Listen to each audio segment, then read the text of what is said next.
አሁን እግዚአብሔር ልክ እንደኛ ይመስለናል። እኛም ምክንያቱም ፕሮሚስ እናደርግና ገደል እንከተዋለን። ስለዚህ እግዚአብሔርን መስሎ ሊናገር ይችላል። ቅዱስ መስሎ ሊናገር ይችላል። የእግዚአብሔርን ፈቃድ የሚናገር መስሎ ሊናገር ይችላል። እኔ ብሰሙም ባሰሙም እነግራቸዋለሁ። በኋላ ትሰሙኛላችሁ፣ ግን ዋጋ የለውም። ከእግዚአብሔር ባህሪ ጋር ይስማማል ወይ?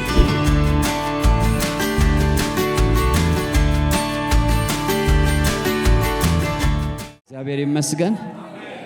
እኔም በጌታ በኢየሱስ ክርስቶስ ስም ሁላችሁንም ሰላም ብያችኋለሁ። እናንተ ደግሞ እርስ በርሳችሁ እግዚአብሔር ስሙ የተባረከ ይሁን። ላንተ ስላደረገው ታምራት እግዚአብሔርን አመሰግናለሁ ተባባሉና ወደፊትም ወደ ኋላም ሰላም። ታምራት የተደረገለት ሰው ነው ጎናችሁ ያለው አጠገባችሁ ያለው። ሰላም ማትሉት ሰው አይኑር። ክብር ለጌታ ይሁን። ሃሌሉያ። ታምራት ተደርጎለት ነው ጎናችሁ ያለው ሰው እዚህ የተገኘው። ተባረኩ፣ ተቀመጡ። ጌታ ይባርካችሁ። ባለፈው ይሄ ወር እግዚአብሔር አምላክ ድምፄን የምትሰሙበት ወር ነው ብሎናል። በምንም ሁኔታ ውስጥ ብንሆን ትንቢታዊ ድምፁ ስለሆነ ድምፁን እንሰማለን። ዛሬ እንኳን ፓስተር ሩትን ሌሊት ላይ ያየሁትን እየነገርኳት ነበር። ትናንት ማይቻለሁ፣ ከትናንት ወዲያም እናንተም እንደዚሁ ብዙዎቻችሁ በዚህ ወር እግዚአብሔር መንፈሳችሁን ዝግጁ ካደረጋችሁ፣ ጆሮአችሁን ወደ እሱ ካቀናችሁ ስለማታውቋቸው ሚስጥራቶች እግዚአብሔር ይናገራቸዋል። የሚያስጠነቅቅ ነገር ሊሆን ይችላል፣ የሚባርክ ነገር ሊሆን ይችላል። ይህ ወር የእግዚአብሔርን ድምፅ የምንሰማበት ወር ነው። በመጀመሪያው ሳምንት የእግዚአብሔርን ድምፅ የመስማት በረከቶችን ተመልክተናል፣ ታስታውሳላችሁ።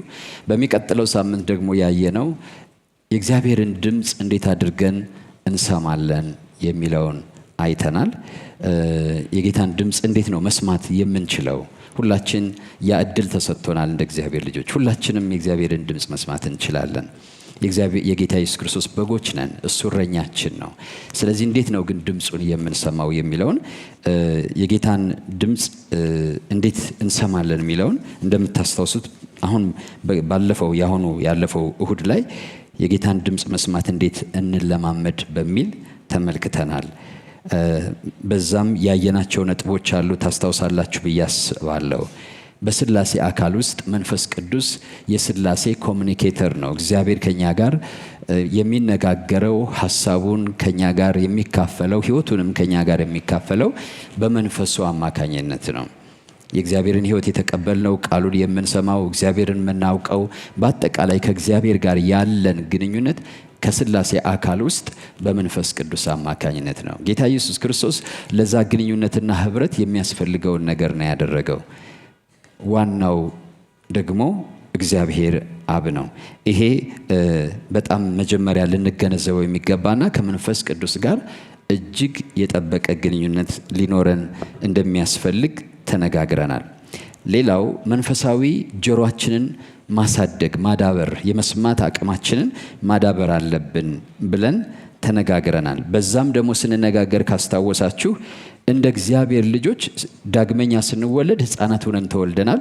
በኋላ ግን አባት እስከሚባል ድረስ በዮሐንስ መልእክት ላይ አይተናል። አንደኛ ዮሐንስ ምዕራፍ 2 ቁጥር 12 እስከ 14 ልጆች ሆይ ይላል፣ ጎበዞች ሆይ ይላል፣ አባቶች ሆይ ይላል። ያ አካላዊ ወይም ባዮሎጂካል የሆነ የእድሜ ክልል ሳይሆን መንፈሳዊ እድገትን የሚያመለክት ነው። እንደ ዕብራውያን ምዕራፍ 5 ደግሞ አንድ ሰው የእግዚአብሔርን ነገር እየለየ የሚሄደው ሲያድግ እንደሆነ ተረድተናል፣ ተነጋግረናል። ስለዚህ መንፈሳዊ እድገት ግድ ይላል ማለት ነው። ተወልደን እዛው ላይ መቆም የለብንም። ግባችንም እግዚአብሔርን በመምሰል እና በመንፈሳዊ ሕይወት ዕለት በዕለት ማደግ ሊሆን ይገባዋል። ካላደግን ጤናማ ሕይወት አይደለም። ይሄ እድገት በራሱ የእግዚአብሔርን ድምፅ ወደ መስማትና ወደ መለየት ያመጣናል። አንድ የተወለደ ልጅ ባደገ ቁጥር የእናትና የአባቱን ድምፅ እየለየ እንደሚሄድ ሁሉ ከእግዚአብሔርም ዳግመኛ የተወለደ ሰው መንፈሳዊ ሕይወቱ እያደገ በመጣ ቁጥር የአባቱን የእግዚአብሔርን ድምፅ መስማትና መለየት ይችላል። በተወሰኑ ሰዎች በኩል ብቻ አይሰማም ማለት ነው። ሌላው በተግባራዊ፣ ሌላው ደግሞ ይሄን የእግዚአብሔርን ድምፅ የመስማትን ነገር ዲሲፕሊን በሆነ መልኩ ልንለማመደው ይገባል። ምንድነው የሚለው? ጠንካራ ምግብ ግን በጽድቅ የለመደ ልቦና ላላቸው ነው ይላል። ስለዚህ ልባችንን ለጠንካራ ነገር፣ ላለፈ ነገር፣ ለተሻለ ነገር ማስለመድ ያስፈልጋል። ከዛ ውስጥ ማለማመድ ያለብን ወይም ልምምድ ነው በራሱ የእግዚአብሔርን ድምፅ መለየት መስማት መቻል ልምምድ ስለሆነ በዛ ልምምድ ማደግ ይኖርብናል። ልጅ እንዴት እየተለማመደ እንደሚያድግ ታውቃላችሁ። እሱንም ባለፈው ተነጋግረናል። ስለዚህ ለዛ የሚረዱን መንፈሳዊ ዲሲፕሊኖች አሉ። የእግዚአብሔርን ድምፅ ወደ መስማት ልምምድ ውስጥ የሚያስገቡን መንፈሳዊ ዲሲፕሊኖችን ልንከታተላቸው። ማለት ዲሲፕሊን ማለት ያለማቋረጥ ወጥ በሆነ መልኩ ልናደርጋቸው የሚገቡ ማለት ነው። እነዛን ባደረግን ጊዜ የመስማት አቅማችን እየዳበረ ይመጣል። በስማ በለው ብቻ አንሰማም። ራሳችን እግዚአብሔርን መስማት እንጀምራለን። እግዚአብሔርን ስንሰማ ደግሞ እግዚአብሔርን የመስማትን በረከቶች ሁሉ እናጭዳለን ማለት ነው። ጌታ ስሙ የተባረከ ይሁን። ያን ዝርዝሩን እናንተን ወደ ኋላ ሂዳችሁ ቪዲዮውን በማየት ቢሆን እንደገና በደንብ አዳብሩት። ከዛ አንጻር ሌላው የጸሎት ህይወትን ማሳደግ እጅግ በጣም ከዲሲፕሊኖቹ አንድ ነው። በጸሎት ህይወት ውስጥ ደግሞ እንዳትረሱት የምፈልገው ነገር እግዚአብሔርን ማድመጥን። ጸሎት በአብዛኛው አይደለም በጋራ ስንገናኝ እንኳን በቃ ጩኸት ብቻ ይሆናል፣ በጣም ጩኸት ብቻ ይሆናል እና በጸሎት ጊዜያችን ጸሎት ሞኖሎግ አይደለም። ሁሌ እንደሚናገረው ወደ አንድ አቅጣጫ የሚወረወር ንግግር ብቻ ሳይሆን እግዚአብሔርንም መስማት ነው። ስለዚህ በጸሎታችን እኛ እንናገራለን፣ እግዚአብሔር ደግሞ እንዲናገር እድል እንሰጠዋለን። ቢያንስ ብለን ተነጋግረናል 5:1 ሬሽዮ መስጠት። 5 ደቂቃ ተናግረን ከሆነ 1 ደቂቃ ደግሞ በእግዚአብሔር ፊት ዝም ማለት። በእግዚአብሔር ፊት ዝም ሳንል ተናግረን መሄድ የለብንም። ይሄ በስቶ ቸርች ላይ ምን ሆኗል ብትሉ ጸሎት የሚመሩ ሰዎች ያለማቋረጥ ነው የሚናገሩት። ይናገራሉ። በቃ ተንበርክከን የምንጸልይ ሰዎች፣ የምንሰማ ሰዎች አሜን ለማለት እንኳን እድሉ የለም። ጸልዩ ይላሉ፣ ለመጸለይ እድል የለም። አሜን በሉ ይላሉ፣ ምኑን ሰምተን ነው አሜን የምንለው? እና መጮህ ብቻ ነው። እሱ ሊታረም ይገባል። ቤታችን መታረም አለበት፣ እዚህም መታረም አለበት። እንደዛ ከሆነ እግዚአብሔር እንደሚናገር ኤክስፔክት ካደረግን አሁን አብረን ከአንድ ሰው ጋር ሆነን ትንሽ ከተናገርን በኋላ ዝም ብለን ሰውየውን አይኑን ብናየው ተናገር ብለን እድል መስጠታችን እንደሆነ ያ ሰው ያውቃል። ይሄ ነው ኮንቨርሴሽን፣ ኮሚኒኬሽን ማለት ይሄ ነው። ስለዚህ ያ ሰው ደግሞ በተራው መናገር ይጀምራል። ፊታችን ያያል፣ ጀስቸራችን ያያል። እንድንናገር እየጋበዝ ነው እንደሆነ ያውቃል። እግዚአብሔርን እንዲናገር ሳንጋብዘው እንዴት ይናገረናል? እንዲናገር እድል ሳንሰጠው እንዴት ይናገረናል? ስለዚህ እሱን በደንብ መለማመድ ወገኖቼ ሁላችንም በጣም ያስፈልገናል። ሌላው ያየነው በጥቃቅን ነገሮች ሁሉ እግዚአብሔር ሲናገረን በትንንሽ ነገር ነው። ብዙ ጊዜ እንደምናገረው በስጥ ያለማምደናል። ስጥ ለእንትና በጣም ለሁሉ ሰው እግዚአብሔር ቀላሉ ነገር ነው እና በትንንሽ ትእዛዞች እግዚአብሔር የሚናገረንን ድምፅ እያደረግን በሄድን ቁጥር ትልልቁን የእግዚአብሔርን ሐሳብ የመረዳት አቅማችን እየዳበረ ይመጣል። ልጆችን በትንንሽ ነገር ነው የምናለማምዳቸው ትእዛዝን ማድረግን። ትንሽ ነገር እስኪ ያችን አምጣት እንለዋለን። ሄዶ ሲያመጣ ቆይተን ደግሞ ሌላ ጊዜ ከፍ ያለ ነገር እንላለን። በኋላ ለትልቅ ነገር እያመንነው እንመጣለን። እግዚአብሔር ብድግ ብሎ ለትልቅ ነገር ሊያምነን አይችልም። ትንሾችን ነገሮች ሲናገረን ልንሰማው ይገባል። ያን ደግሞ ልንፈጽም ይገባል። ማዳገም የለብንም። ማዳገም የአስቸጋሪ ልጆች ባህሪ ነው። እንደሚታዘዙ ልጆች እኛ እግዚአብሔርን የማናዳግም ሰምተን ወዲያውኑ እሺ አቤት ወዴት ነው የሚባለው አይደለ? አቤት ወዴት የምንል ከሆነን እግዚአብሔር ለእኛ መናገር በጣም ያስደስተዋል።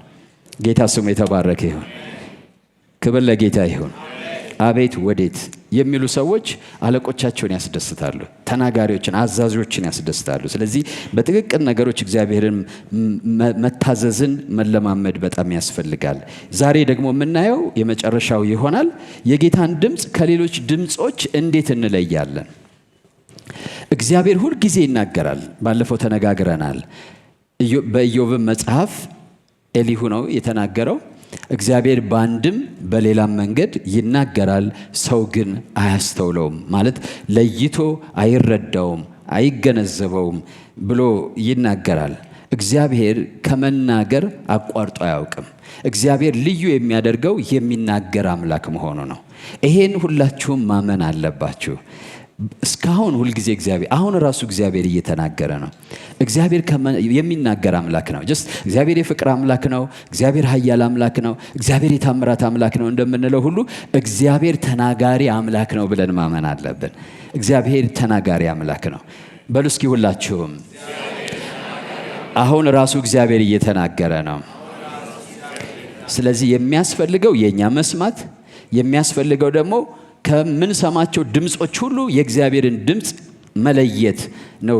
በጎቼ ድምፄን ይሰማሉ ያውቁኛል ማለት ከሌላው ድምጽ ይለያሉ። የሌላውን ሰው ድምጽ ግን አይሰሙም ይላል እዛው ዮሐንስ ወንጌል ምዕራፍ 10። ይለያሉ፣ የመለየት ችሎታ ማለት ነው። ስለዚህ የጌታን ድምጽ እንደ ጌታ በጎች የመለየትን ችሎታ እንዴት ነው የምንለማመደው? እናያለን፣ እንመለከታለን። መንፈሳዊ የመስማት ችሎታችን ጋር ይሄን ሁሉ ካወራን በኋላ እንዳልኩት ምናየው ህልም አለ፣ ምንሰማው ድምጽ አለ፣ በልባችን የሚመጣ ሐሳብ አለ፣ በሰዎች በኩል የሚመጣ መልእክት አለ፣ የእግዚአብሔርን ቃል ስናነብ የምናገኘው ነገር አለ። በልዩ ልዩ መልኩ ድምጾች ይመጣሉ። እኛ ያለነው በድምጾች መካከል ነው። ድምጽ ከቦናል። ከዛ ድምጽ ውስጥ ግን የእግዚአብሔር የአምላካችን ድምጽ የትኛው ነው? እግዚአብሔር እየተናገረኝ እንደሆነ እንዴት ነው ለይቼ የማቀው? በሌላ ድምጽ እንዴት ነው ከመወሰድ የምጠበቀው የሚለውን ማወቅ ይኖርብናል። ሐዋርያው ጳውሎስ እንዳለው ሰይጣን ራሱ የብርሃን መልአክ እንኳን መስሎ ይመጣል ይላል። ሰይጣን አንዱ ባህሪው ማታለል ነው። የዲያብሎስን ሽንገላ ትቃወሙ ዘንድ መሸንገል፣ ማታለል፣ ማስመሰል ትልቁ መሳሪያው ነው። ስለዚህ እግዚአብሔርን መስሎ ሊናገር ይችላል። ቅዱስ መስሎ ሊናገር ይችላል። የእግዚአብሔርን ፈቃድ የሚናገር መስሎ ሊናገር ይችላል። በሐዋርያት ሥራ አይ ቲንክ ምዕራፍ 16 መሰለኝ ታስታውሱ እንደሆነ እነ ጳውሎስ ወንጌልን እየሰበኩ በሚሄዱ ጊዜ አንዲት ሴት የጥንቆላ መንፈስ ያለባት ሴት፣ የሟርተኛ መንፈስ ያለባት ሴት እየተከተለች የልዑል አምላክን የእግዚአብሔርን መንገድ የሚነግሯቸው የእግዚአብሔር ባሪያዎች ናቸውና ስሟቸው ትል ነበረ። ይሄ ምን ይመስላል ስታዩ? እንደዝም ብላችሁ እናንተ ብትሰሙ ሃሌሉያ ደግሞ በቃ እግዚአብሔር መሰከረልኝ ልትሉ ትችላላችሁ። ግን ክፉ መንፈስ ነበር። ጳውሎስ መንፈሱ ተረበሸ ይላል። መንፈሱ ተረበሸ። ሰው ጥሩ ነገር ሁሉ የእግዚአብሔር ነው ማለት አይደለም። ጥሩ ነገር ሁሉ የእግዚአብሔር ነው ማለት አይደለም። የምትሰሙትን ነገር የምትለዩበት መንፈስ ያስፈልጋል። ውስጣችሁ ከሰለጠነ፣ የመንፈሳችሁ ጆሮ ከሰለጠነ አትታለሉም። የውስጥ አይናችሁ ከሰለጠነ አይናችሁ ቢጭበረበር እንኳን ጆሮአችሁ አይጭበረበርም። ጆሮአችሁ አይጭበረበርም። በድምጽ ይለያል ማለት ነው። ግልጽ ነው እያልኩ ያለሁት። ስለዚህ የውስጣዊ ሰውነታችሁ ማደግ፣ የውስጣዊ ነገራችን መብሰል ያስፈልገዋል። ጥሩ ቃል ሊሆን ይችላል። ከጀርባ ያለው ግን መንፈስ ነው። ኃይሉ ያለው ፊደሉ ጋር ሳይሆን ጀርባ ያለው መንፈስ ላይ ነው። የሚመጣውን ኃይል መልካም ወይም መጥፎ፣ ብርሃን ወይም ጨለማ ሊሆን ይችላል። ሕይወት ወይም ሞት፣ መፍረስ ወይም መልማት ሊሆን ይችላል። ያ ፓወር ቅብ ነው። ላይኛው ይሄ ቃሉ፣ ልብሱ፣ ምኑ ቅብ ነው። ዋናው ልባችሁን ክፍት አድርጋችሁ የምትቀበሉት የምትታዘዙለት ከጀርባ ያለው ኃይል ግን ምን ሊሆን ይችላል? መልካም ወይም መጥፎ፣ ብርሃን ወይ ጨለማ፣ ሞት ወይ ሕይወት፣ መፍረስ ወይ መልማት ሊሆን ይችላል። ግራ መጋባት ወይ አቅጣጫ ማግኘት ሊሆን ይችላል። ብዙ ሰዎች መልካም ትንቢት ሰምተው ግራ ተጋብተው ያውቃሉ። የምንሰማው ድምፅ ቀጥሎ የምናደርገውን ነገር ይወስናል። ይሁዳ ክፉ ድምፅ ሰማ፣ ጌታውን አሳልፎ ሊሰጠው ወጥቶ ሄደ። አዳምና ሔዋን ክፉ ድምፅ ሰሙ፣ ሞት ያለበትን የዛፍ ፍሬ በሉ። ጌታ ኢየሱስ የሰማውን ድምፅ ተቀብሎ ቢሆን ዲያብሎስ የነገረውን ማለት ነው፣ መዳናችን ድንጋይ ላይ ይፈጠፈጥ ነበረ። መስቀል ላይ ሊሞት ነው የመጣው። ስለኛ ርግማን ሆኖ መላእክቱን ስላንተ ያዛቸዋልና አይደለም ያለው? ከዚህ ራስህን ጣል፣ መላእክቱን ስላንተ ያዛቸዋል የሚለው አለ ተጽፏል። ስለዚህ ይህን ድምፅ ባይለይ ኑሮ ለመስቀል ሞት አይበቃም ነበረ። የኛ መዳን እንደ ብርጭቆ የሚከሰከሰው ተከሰከሰ ማለት ነው፣ አበቃ። ሁለተኛ ይጨልምብን ነበር። ጌታ ይመስገን ግን አልጨለመብንም። ጌታ ስሙ ይባረክ። ኢየሱስ ለስሜት ለስጋ ራሱን አሳልፎ አልሰጠም። ስለዚህ የምንሰማው የእግዚአብሔር ድምፅ ብቻ አይደለም። በዙሪያችን ብዙ ድምጾች አሉ። በድምጾች መካከል እንዳለ ሰው ድምፅን መለየት መለማመድ በጣም ያስፈልገናል። ከነዚህ ድምጾች ሁሉ መካከል የእግዚአብሔር ድምፅ እንዴት እንለይ የሚለውን በደንብ ማወቅ ያስፈልግ። ጌታ ኢየሱስ እንዳልኩት በአስቆሮቱ ይሁዳ ውስጥ ዲያብሎስ ሐሳብ እንዳገባበት ተናግሯል። ይሁዳ ይህን ሐሳብ ለይቶ ሲቋቋመው አንመለከትም። ዲያብሎስ በአስቆሮቱ ይሁዳ አሳልፎ እንዲሰጠው ሐሳብ አገባ ይላል ዮሐንስ ወንጌል ምዕራፍ 13 ቁጥር 2 ላይ። ከዛ በኋላ የምታደርገውን አድርግ ሲለው ጌታ ወጥቶ ሄደ ይላል። ለይቶ ቢሆን ኖሮ ይሄ ዲያብሎስ ድምፅ ነው ቢል ኖሮ ያን እርምጃ አይወስድም። ምናልባት መልካም እንዳደረገ እያታለለው ሊሆን ይችላል። ይሄ ሐሰተኛ ታየዋለህ፣ ይሄ አታላይ እያለው ነው የሚሆነው። በኋላ ግን ተጸጽቶ ራሱን ሰቀለ። እሱ ደግሞ ሌላ ድምፅ ነው። የምንሰማው ድምፅ ወይም የሚመጣው ሐሳብ ከእግዚአብሔር መሆኑን አለመሆኑን የምንፈትንባቸው መንገዶች አሉ። አንደኛው የምንፈትንበት መንገድ የባህሪ ፈተና ነው። ካራክተር ቴስት። የባህሪ ፈተና ማለት የምሰማው ድምፅ ከእግዚአብሔር ባህሪ ጋር ይስማማል ወይ? ስለዚህ እግዚአብሔር ማወቅ ያስፈልጋል። ድምፁን ማወቅ መለየት ካስፈለገ ለዚህ ነው ኢንቲሜሲ ባለፈው መንፈሳዊ ዲሲፕሊኖች ያስፈልጉናል ያልነው። ከኔ ጋር ናችሁ ቅዱሳን? ከእግዚአብሔር ጋር ከቀረብን እግዚአብሔርን እናውቀዋለን። እግዚአብሔርን ካወቅነው ሲናገረን ይሄን አሁን እናንተ መጽሐፍ ቅዱስን በደንብ አድርጋችሁ ደጋግማችሁ ያነበባችሁ ሰዎች ኢቭን 81 መጽሐፍ እስኪያንብቡት ማለት ከነዚህ ከ66 ውስጥ ያሉትን 15ቱን አንብቧቸውና የሚሰማችሁን ስሜት ማወቅ ትችላላችሁ። የኔ ብቻ አይደለም፣ የብዙ ሰው ነው። የሆነ የሚሰማችሁ ነገር አለ። ስለዚህ ከእግዚአብሔር ጋር ከቆየን ቅርብ ግንኙነትና ወዳጅነት ካለን የእግዚአብሔርን ባህሪዎች እናውቃለን። ስለዚህ ከእግዚአብሔር ጋር ቀረብ ካላችሁ የምትሰሙት ነገር በእግዚአብሔር ባህሪ ይታያል ማለት ነው። ከእግዚአብሔር ባህሪ ጋር ይስማማል ወይ? እግዚአብሔር የማይለወጥ አምላክ ነው። ጠዋት ሌላ ከሰዓት ሌላ አይደለም። እኔ የማልለወጥ አምላክ ነኝ ብሏል። እኔ አልለወጥምና የእስራኤል ሕዝቦች ወይ የጠፋችሁ አይደላችሁ። ምን ማለት ነው? ጥንት የተናገርኩት እስካሁን እንደተናገርኩት ነው። ሐሳቤን አልቀየርኩትም። ቃሌ አልተለወጠም። የእግዚአብሔር አንዱ ኢቭን በስነ መለኮት እንኳን ትልቁ ነገሩ አለመለወጥ ነው። እግዚአብሔር አይለወጥም። ጌታ ስሙ ይባረክ። እስኪ እግዚአብሔር የዘላለም አምላክ ነው በሉ እስኪ። አይማርም እግዚአብሔር፣ አይሻሻልም እግዚአብሔር፣ አይለወጥም እግዚአብሔር፣ ፍጹም ነው በሉ እስኪ። የሚናገረውን ሁሉ ከፍጽምናው ነው የሚናገረው። እግዚአብሔር አይዋሽም በሉ እስኪ። አሁንም እንደገና አሁን ግን በአሁኑ ዘመን እግዚአብሔር ራሱ በመዝሙር 50 ላይ አንተ ወንድምህን ቁጭ ብለህ አማሃው፣ ከዛ በኋላ ደግሞ ከኔ ጋር መጥተህ እንደዚህ ልታረግ ትሞክራለህ፣ እኔ እንዳንተ መሰልኩ ይላል። አሁን እግዚአብሔር ልክ እንደኛ ይመስለናል። እኛም ምክንያቱም ፕሮሚስ እናደርግና ገደል እንከተዋለን። ከዛ ስትዝንተብነብም ምን አገባን በቃ ዋጋ ያስከፍለን።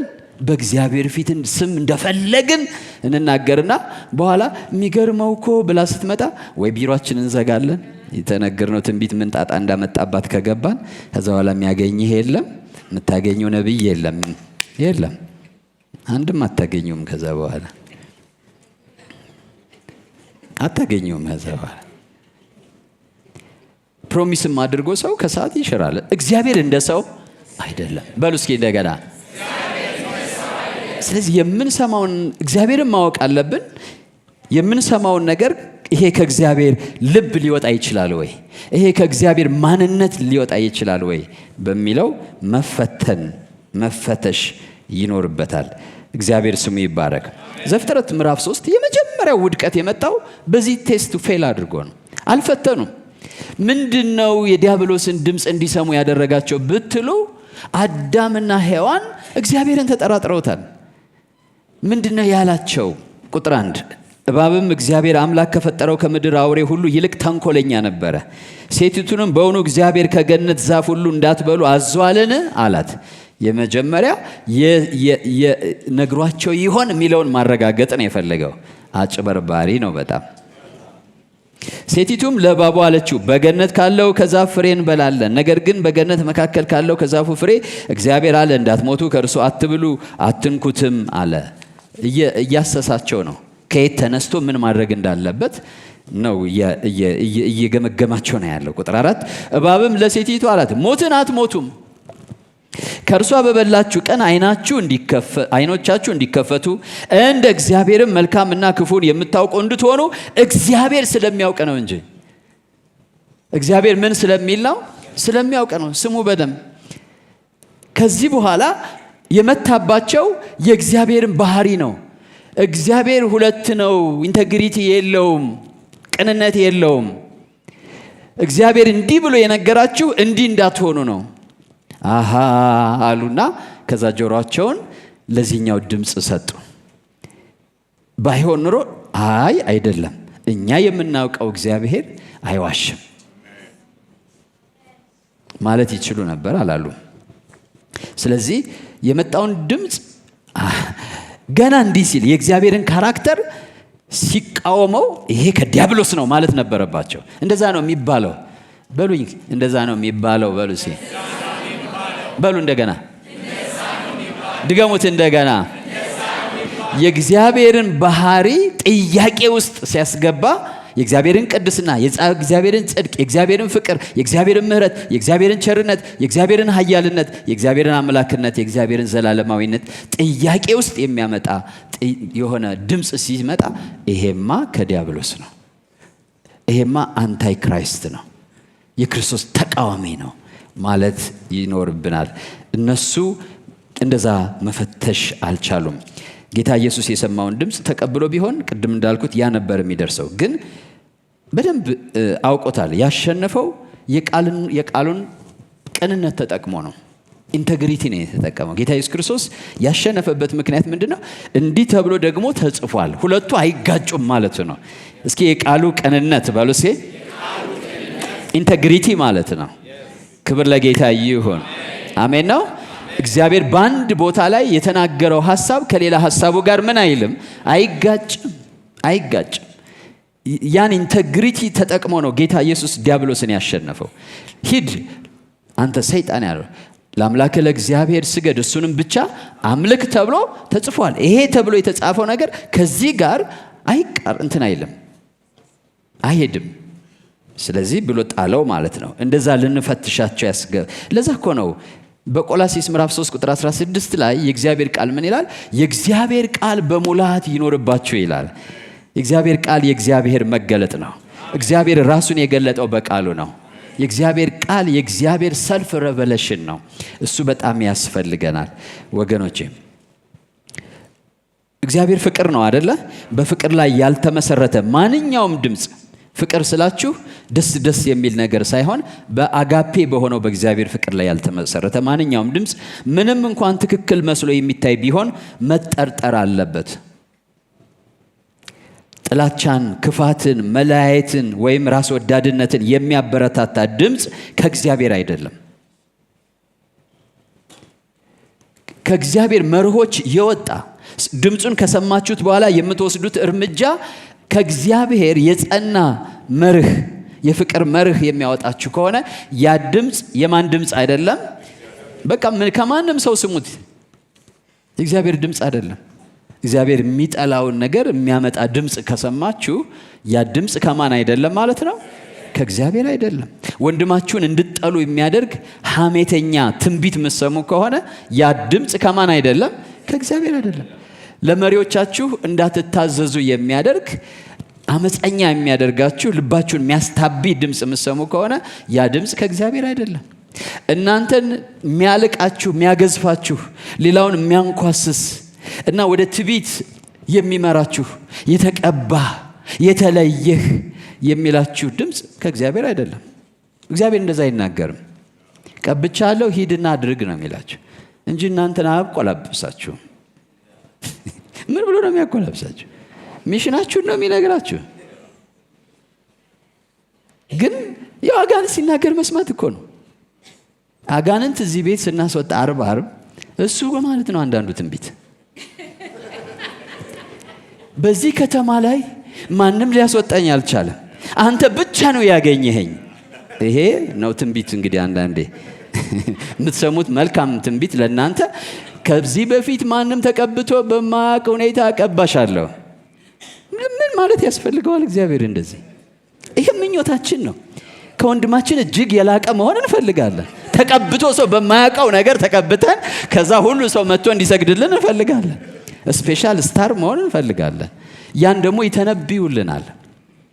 ኤኒዌይ ይሄን ትንቢት ከፈለጋችሁ ዓርብ ኑና ከአጋንንቱ ስሙ።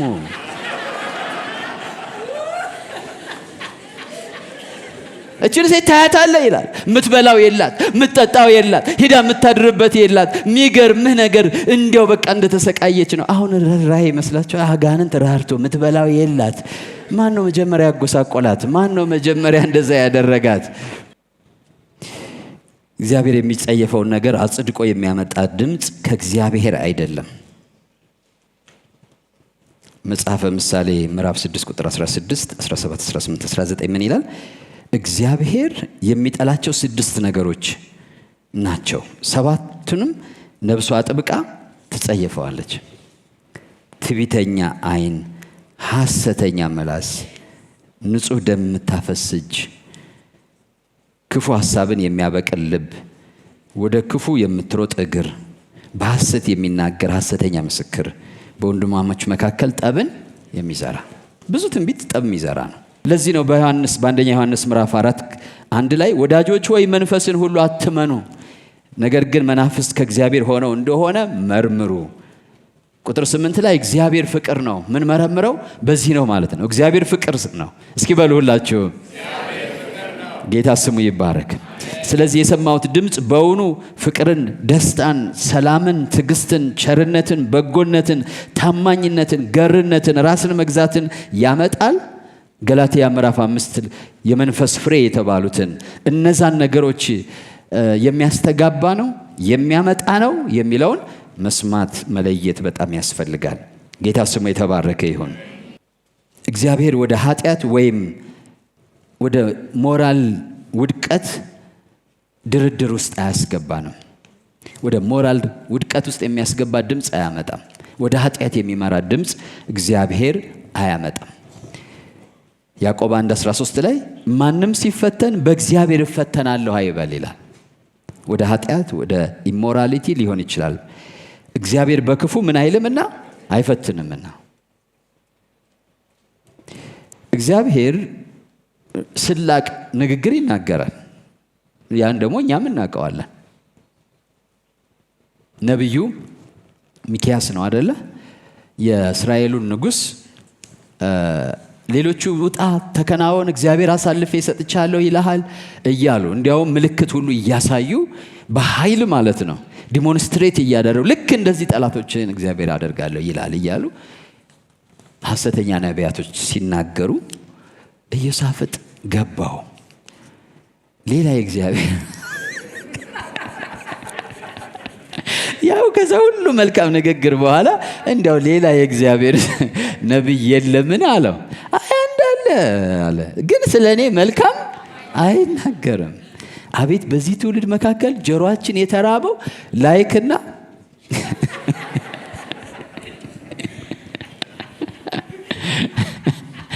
በቃ እንደዚህ አይነት ትንቢት ነው የተራብነው። በቃ እና ስለኔ እኮ ነው ያለው። ስለ እግዚአብሔር ቸርነት፣ በጎነት፣ ምሕረት ምናምን አለ። ስለኔ መልካም አይናገርም። ከዛ መጣና ነብዩ ንጉሥ ሆይ አለ ውጣና ተከናወን ድል ታደርጋለህ አለው። ሁለቱም ገባቸው። አሁን የሚሸወደው ሰው እኮ እየገባው ነው። አንዳንድ ጊዜ አምልሃለሁ እውነቱን ተናገር አለው። ያ ስላቅ ነበር እና እግዚአብሔር ስላቅ ሊናገራችሁ ይችላል። በጣም አመፀኛ ስንሆን ሂድና እንግዲህ ተከናወን አለ ማለት ትከናወናለህ ማለት አይደለም። ከዛ እውነቱን ነገረው። አየሁ አለ። ስትመታ እስራኤል ሲበተን አየሁ። ከዛ እውነቱ ሲነገረው ያኛው ሐሰተኛው ነቢይ ከኔ አልፎ በአንተ እንዴት እግዚአብሔር ይናገራል ብሎ በጥፊ መታው።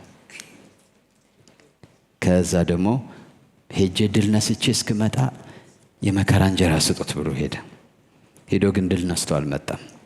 የጸናው የእግዚአብሔር ድምፅ ነው። ሰው እግዚአብሔር አንዳንድ ጊዜ አይተወንም፣ ልጆቹ ነን በዚህ ዘመን። በእርግጥ መሐሪ ነው፣ ቸር ነው። ግን ከባህሪው ጋር የሚቃረን ነገር ከተነገረ ከእግዚአብሔር አይደለም። እግዚአብሔር እንኳን መጥቶ ቢነግረን ስላቅ ነው ማለት ነው። ግልጽ ነው እያልኩ ያለሁት። ስለዚህ መጠየቅ ያለብን ይህ በውስጥ የሚሰማኝ ስሜት ወይም ምሪት በኢየሱስ ክርስቶስ ከተገለጠው የእግዚአብሔር አፍቃሪ ባህሪ፣ ቅዱስ ባህሪ፣ መልካም አባትነት ጋር የሚስማማ ያን የሚያንጸባርቅ ነው ወይ የሚለውን ማየት ይኖርብናል። ሁለተኛው ፈተና የቅዱሳት መጽሐፍት ፈተና ወይም የመጽሐፍ ቅዱስ በቃሉ መፈተን ነው። ከእግዚአብሔር ቃል ጋር ይቃረናል ወይ ነው። እሱን መፈተን ያስፈልጋል። ያው ተመሳሳይ ነው።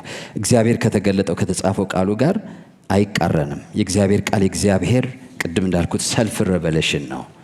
ራሱን እግዚአብሔር የገለጠው በቃሉ ነው። ስለዚህ ቃሉ በሙላት ሊኖርብን ይገባል። ከዛ ተቃራኒ አይሆንም። ኢሳይያስ 8:20 ወደ ሕግና ወደ ምስክር ሂዱ ይላል። በብሉይ ኪዳን ያለው ቃል እሱ ነው፣ ሕጉና ምስክሩ ነው። እንዲህም ያለውን ቃል ባይናገሩ ንጋት አይበራላቸውም ይላል። ምን ማለት ነው? ከሕጉና ከምስክሩ ውጭ የሆነ ነገር ቢተነብዩ ቢናገሩ ብርሃን አይሆንላቸውም። ስለዚህ ከእግዚአብሔር ቃል የተለየ ነገር በሚመጣ ጊዜ ወደ ጨለማ ይወስዳል። ይሄ ከባድ ማስጠንቀቂያ ነው። ማንኛውም ከእግዚአብሔር ቃል ጋር የማይጣጣም መልእክት ሕይወትን ወደ ጨለማ ይወስዳል። የእግዚአብሔር ድምፅ ቃሉ አስቀድሞ የገለጸው መንገድ የበለጠ ያበራል። ቃሉ ወደ ከለከለው ጨለማ ስፍራ አይወስደንም። መዝሙር 119 ቁጥር 105 ቃልህ ለእግሬ መብራት ለመንገዴ ብርሃን ነው ይላል። ስለዚህ እርምጃችን ትክክል ያደርጋል እንጂ ግራ አጋቢ አያደርገውም። መጠየቅ ያለብን ጥያቄ ምንድነው? ይህን የሚደግፍ መጽሐፍ ቅዱሳዊ መርህ አለ ወይ? ጥቅስ አለ ወይ ሳይሆን መጽሐፍ ቅዱሳዊ መርህ አለ ወይ? ጥቅስና መጽሐፍ ቅዱሳዊ ፕሪንሲፕል ይለያያል። አንድ ጥቅስ ብቻ ተመዞ ለፈተና ሊመጣብን ይችላል። ነገር ግን እኛ ከመጽሐፍ ቅዱስ መርህ ጋር ማያያዝ ይኖርብናል። የእግዚአብሔር ምሪት የመጨረሻ ውጤቱ የእርሱ ክብር ነው፣ ደግሞ የሰው ልጆች ጥቅም ነው ሁሌ እንደሚባለው። ስለዚህ የምሰማው ነገር ለእግዚአብሔር ክብር ያመጣል ወይ የሚለውን አንደኛ ጴጥሮስ ምዕራፍ 4 ቁጥር 11 ላይ ማንም ሰው የሚናገር ቢሆን እንደ እግዚአብሔር ቃል ይናገር፣ የሚያገለግልም ቢሆን እግዚአብሔር በሚሰጠኝ ኃይል ነው ብሎ ያገልግል። ክብርና ስልጣን እስከ ዘላለም ድረስ ለእርሱ በሚሆነው በኢየሱስ ክርስቶስ በኩል እግዚአብሔር በነገር ሁሉ ይከብር ዘንድ ይላል። ስለዚህ እግዚአብሔር የአገልግሎቱ መጨረሻ የትንቢቱም የምኑም መጨረሻ የማን ክብር ነው? እግዚአብሔር ክብር ነው። የምሰማው ነገር እግዚአብሔርን ያከብረው እኔን ደስ ያሰኛል ሳይሆን ፋይናል እኔ የተፈጠርኩት ለእግዚአብሔር ክብር ነው። ሕይወቴ ለእግዚአብሔር ክብር ነው። ኢንዱ መጨረሻ የኔም ክብር የእግዚአብሔር ክብር ነው። ስለዚህ የመጣልኝ መልእክት፣ የሰማሁት ድምፅ፣ ያገኘሁት ምሪት ብተገብረው እግዚአብሔርን በሕይወቴ ያከብራል ወይ? ይህን ድምፅ ብከተል በመጨረሻ እምነቴ እና የሌሎችን እምነት ወደ ጥንካሬ ያመጣዋል። እግዚአብሔርንስ ያስደስታል ወይ? አራተኛ የሰላም ፈተና ነው። ፒስ። ይሄን ታውቁታላችሁ። ድሮ ብዙ ይነገር ነበር፣ አሁን አላቅም። የክርስቶስ ሰላም ወደ ልቤ ያመጣል ወይ? አንዳንድ ጊዜ አእምሯችን ይቀበለውና ልባችን ይረበሻል። ለምን? ልባችን ከእግዚአብሔር ተወልዷል። ጌታ ይመስገን። አእምሯችን ኮንቪንስ ሊሆን ይችላል በሚነገረው ነገር፣ ግን ልባችን ደግሞ ኖ ሊለን ይችላል። እንደሚባለው እንዲያውም ይሄ የእግዚአብሔር ሰላም በልባችን ውስጥ ያለው እንደ ትራፊክ መብራት ነው ይባላል። ትራፊክ መብራት ይፈቅዳል፣ ይከለክላል አይደለ? ምንድን ነው ማለት?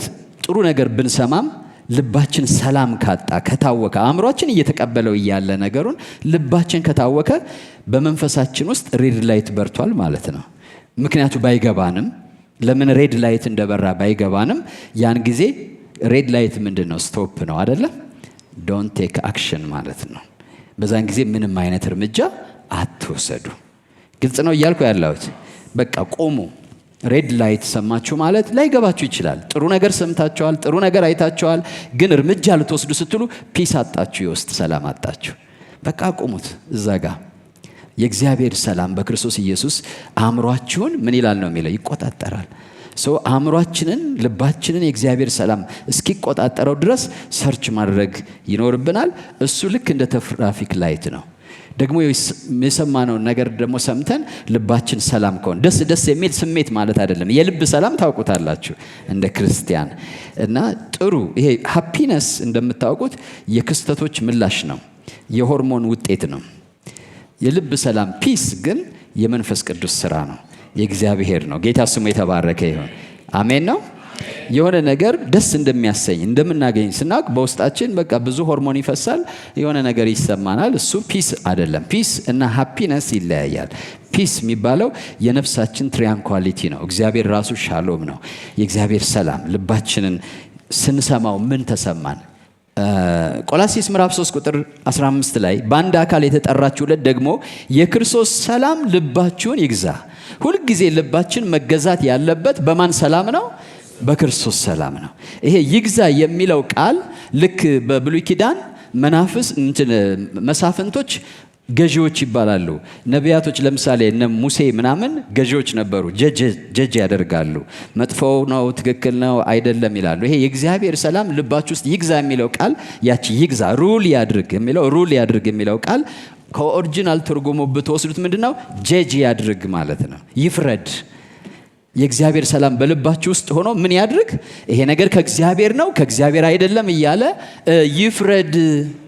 ክብር ለጌታ ይሁን። ክብር ለስሙ ይሁን። ቀይ መብራት ጥሰህ አትሂድ ተባባሉ። እንደገና ተባባሉ።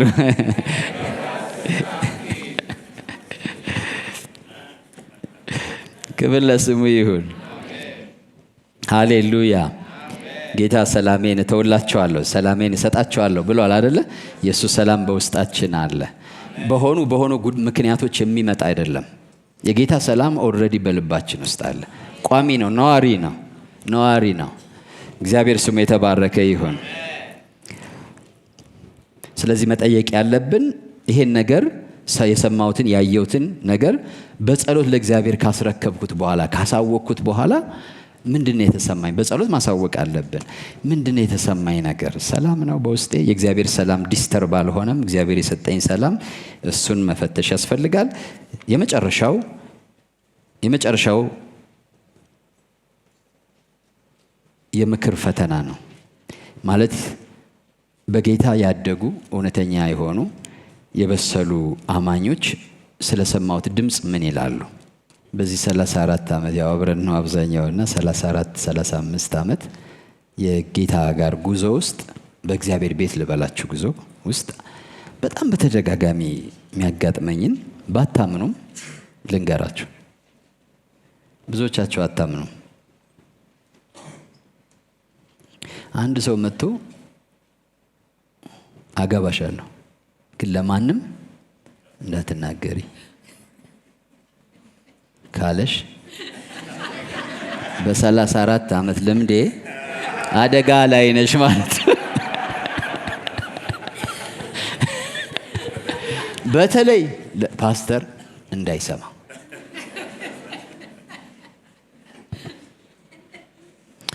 ሰሞኑን መጀመሪያ ይነግሯቸዋል። ሌላው ደግሞ በቃ ቢዝነሳቸውን አገልግሎት ያላቸው ነገር ግን በቃ አሁን በቅርብ ጊዜ ብዙ ፈተና ላይ ወደኩ። ማንም እንዳይሰማ፣ በተለይ ፓስተር እንዳይሰማ 300,000 ብር አበድሪ ካለሽ አደጋ ላይ ነሽ። ብቻሽን እየተገዘገሽ ነው ማለት ነው።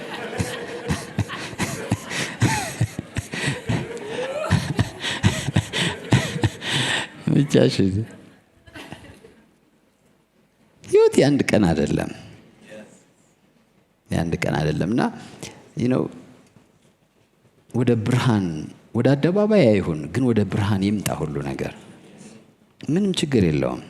ኢቭን አሳድሩት። አንዳንዴ አንዳንድ ጊዜ ደግሞ ሶስተኛው ነገር አሁን ነው። አሁን የሚገርምሽ አሁን ኢንተርኔት ላይ ያጋጥማችኋል። ብልጭ ብልጭ ብልጭ ክሊክ ነው ክሊክ ነው ክሊክ ነው። $300 ሊያመልጥህ ነው ሊያመልጥህ ነው ሊያመልጥህ ነው። ከዛ ካውንት ዳውን ደግሞ አለ። ካውንት ዳውን ከዛ ክሊክ ስታደርጉ ክሊክ ያረጋቸዋል። ይደር።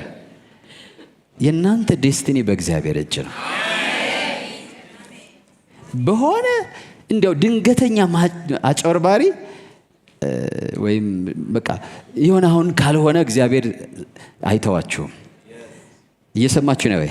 በዚህ ጠዋት ካልሆነ እግዚአብሔር በኋላ አልባረክሽም ጠዋት እምቢ አልሽ እኮ አይላችሁም።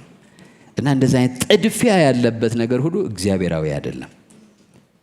እየሰማችሁ ነው? ጥድፊያ ካለ በቃ እንጋባለን፣ ግን የምንጋባው በአንድ ሳምንት ውስጥ ነው። አሁን መጥቶ ኢንትሮዲዩስ አድርጎ ራሱን በወር ውስጥ ነው። እኔ ብሰሙም ባሰሙም እነግራቸዋለሁ። በኋላ ትሰሙኛላችሁ፣ ግን ዋጋ የለውም። በወር ውስጥ ነው። ሙቼ ከርሜ አይነት ነገር በቃ ቆይ እንደቆየሽ እባክሽ፣ እንደሰነበትሽ ሰንብቼ ምንም አትወኝም። በወር ውስጥ አገብተሽ አታገቢም። ደግሞ እኮ በጣም የሚገርመው ብዙ ጊዜ አይሆንም። በወር ውስጥ ነው ይላሉ። በሳምንት ውስጥ ነው። በ7 ቀን መቼ ነው ያወቅሽው? አሁን ነው መጥቶ የጠየቀኝ። ግን እንዲህ ምክንያት አለው፣ እንዲህ ሊሆን ነው፣ እንዲህ ሊሆን ነው፣ እንዲህ ሊሆን ነው። በዚህ ወር ውስጥ ነው። ብዙ ጉድ እንዳይወጣ ነው አለ። የሆነ ብቻ እየተረደች መሆንሽን ማወቅ አለብሽ። ወደ እርድ እየተወሰድሽ እንደሆነ የምን ጥድፊያ ነው? ይሄ ሰውዬ እድሜው ስንት ነው? የ7 ቀን ልጅ ነው ወይ? አንኖረም ወይ በዚህ ምድር ላይ እስከ ዛሬ 20 ዓመትም ይሁን 30 ዓመትም ይሁን? አንቺስ እድሜሽ ስንት ነው? 7 ቀን ነሽ ወይ? ኖረሻል እስካሁን፣ እሱም ኖረዋል። አንኖርክም ወይ ብለህ ጠይቂው። እስከ ዛሬ እንዴት ኖርክ? እና እስኪ ጥቂት ደግሞ አንተ ያየውን እንዳይ እኔም እንዳስተውል አንዳንድ ነገር ዝግጅት እንዳደርግ እስኪ ደግሞ በእግዚአብሔር ፊትም እንዳቆየው ሰንበት ደግሞ ቀጠሮ አፍርሱ። ጥሩ ነው። ቀጠሮ አፍርሱ። እውነቴን ነው። ቀጠሮ አፍርሱ ማለት ቀጠራችሁ ቅሩ ማለት አይደለም። እሱ ቅዳሜ ነው መሆን ያለበት ካለሽ እስኪ በቃ የሚቀጥለውስ ቅዳሜ ቢሆን አይሆንም ይልሻል አይደለ? አይሆንም በቃ እኔ ደግሞ አይሆንም። እንደዛ ነው። እሺ እግዚአብሔር ስሙ የተባረከ ይሁን። መቼም ጊዜ የለኝም ብዙ ምሳሌ እያነሳው ብነግራችሁ እንድታምኑ ማለት ነው። ጥሩ ነበረ፣ ግን እንደ ፓስተራችሁ እመኑኝ አትጎዱም።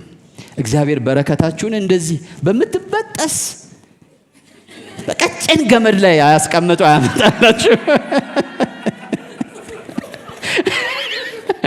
ታያታለሽ። አሁን ካልወሰድሽ ልትቆረጥ ነው አይላችሁም። እግዚአብሔር መልካም አባት ነው። እግዚአብሔር ስሙ ይባረክ። ደግሞ የንጉሥ ልጅ ነሽ እኮ አንቺ። you are a daughter of the king። ተከብረሽ ነው መገባትም ያለብሽ። አንቺም መብት አለሽ እንዴ? አረ ቆይ አረ ማለት አለብሽ። ስለዚህ የበሰሉ አማኞች ምክር አስፈላጊ ነው። ግልጽ ነው እያልኩ ያለሁት የመጣሁት ለዚህ ነው። ለሁሉ አይደለም የምታደርጉት። ለእናንተ ስሜት የማያደሉ የምትወዱትን ብቻ የማይነግሯችሁ የእግዚአብሔርን ድምፅ በመስማት ልምድ ያላቸው ኢንቴግሪቲያቸው የተፈተነ ለጓደኞቻችን ብዙ ችግራችን ለጓደኞቻችን ነው የምንነግራቸው። እነሱ ደግሞ ግፋ በለው ነው የሚሉን እና ግፋ በለው ለሚሉን ሳይሆን ቆም በል ሊሉን ይችላሉ። በጣም ልባችን ስቅል ብሎ እያለ አሄ እኮ የሚሉን ሊሆኑ ይችላሉ። ይዘን ጉዳያችን ወደ እነሱ እንሄድ። እግዚአብሔር በእነሱ በኩል ኮንፎርሜሽን ይነግረናል። ጌታ ስሙ የተባረከ ይሁን። በዚህ ፈተና ማለፍ አለበት ማለት ነው። ትልልቅ የእግዚአብሔር ሰዎች ስለዚህ ጉዳይ ምን ይላሉ? ኢንቴግሪቲ ያላችሁ ሰዎች ስላየሁት ስለሰማሁት ከመወሰናችሁ በፊት ብድግ ብላችሁ የሆነ ነገር ከማድረጋችሁ በፊት እግዚአብሔር ስሙ ይባረክ። ጌታ ኢየሱስን የግል አዳኛችሁ አድርጋችሁ ያልተቀበላችሁ ቀጥሎ ያለውን ጸሎት ከኔ ጋር በመጸለይ ወደ ሕይወታችሁ እንዲገባ አሮጌው ታሪካችሁ እንዲያቆም አዲስ ጅማሬ በሕይወታችሁ እንዲጀምር ማድረግ ትችላላችሁ። አሁን ይሄን አብረን እንጸልይ። እኔ የምለውን በማለት ኢየሱስን ወደ ሕይወታችሁ ጋብዙት። እግዚአብሔር አምላክ ሆይ ዛሬ ወደ አንተ ስለጠራኸኝ አመሰግንሃለሁ። እግዚአብሔር ሆይ እኔ ኃጢአተኛ ነኝ። ኃጢአቴን ይቅር በለኝ፣ መተላለፌን ደምስስልኝ። ክቡር በሆነው በልጅ በኢየሱስ ክርስቶስ ደም ከኃጢአቴ ሁሉ አንጻኝ። እግዚአብሔር ሆይ ዓለምን፣ ሰይጣንን፣ ሥራውን ክጃለሁ። ጌታ ኢየሱስ ክርስቶስን የሕይወቴ አዳኝና ጌታ አድርጌ ተቀብያለሁ። ኢየሱስ ክርስቶስ ከሙታን እንደተነሳ በልቤ አምናለሁ። ጌታም እንደሆነ በአፌ መሰክራለሁ። እግዚአብሔር ሆይ ስለተቀበልከኝ አመሰግንሃለሁ። አሁን ልጅህ ነኝ። ይህን ዕድል ስለሰጠኸኝ አመሰግንሃለሁ። አሜን አሜን።